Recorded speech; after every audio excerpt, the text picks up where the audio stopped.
తెలంగాణలో సీనియర్ అధికారులను భయం వెంటాడుతోంది. ఒక్కరు కాదు, ఇద్దరు కాదు, అరడజన్కు పైగా అధికారుల గుండెల్లో రైళ్లు పరిగెడుతున్నాయి. గత ప్రభుత్వ హయాంలో జరిగిన అక్రమాలపై రేవంత్ సర్కార్ చేపట్టిన దర్యాప్తులు ఆ అధికారులకు కంటి మీద కునుకు లేకుండా చేస్తున్నాయి. ఇంతకీ ఎవరా అధికారులు, ఏంటా కేసులు, ఇప్పుడు చూద్దాం.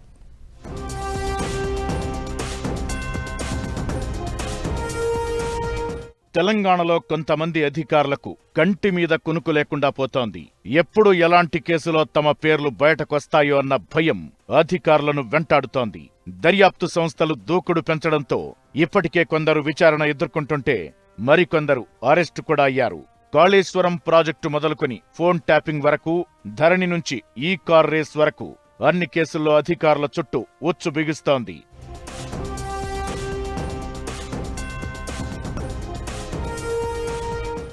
బీఆర్ఎస్ హయాంలో జరిగిన స్కామ్లను ఒక్కొక్కటిగా బయటపెడుతున్న కాంగ్రెస్ సర్కార్ విచారణలో స్పీడ్ పెంచింది. ఫోన్ ట్యాపింగ్, కాళేశ్వరం, ధరణి భూ అక్రమాలు, జీఎస్టీ కేసు, ఈ కార్ రేస్ స్కామ్, గొర్రెల పంపిణీ పథకం ఇలా అన్నింటిపై సిట్, సిబిఐ, ఏసీబీ ఏజెన్సీలతో దర్యాప్తు చేయిస్తోంది.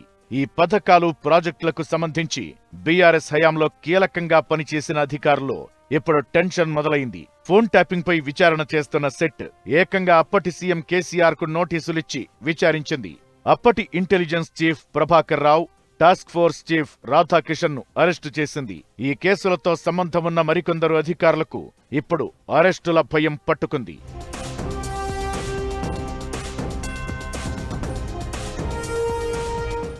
ఇక కాళేశ్వరం లిఫ్ట్ ఇరిగేషన్ ప్రాజెక్టులో అక్రమాలు, నిర్మాణ లోపాలు సిబిఐకి అప్పజెప్పింది సర్కార్.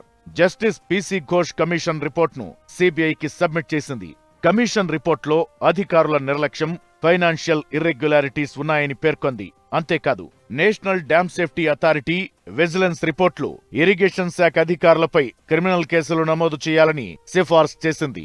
దీంతో నాడు ఇంజనీరింగ్ చీఫ్ మురళీధర్ రావుతో పాటు ఇంజనీరింగ్ విభాగంలో పనిచేసిన అధికారులు సిబిఐ నుంచి ఎప్పుడు పిలుపు వస్తుందోననే టెన్షన్లో ఉన్నారు.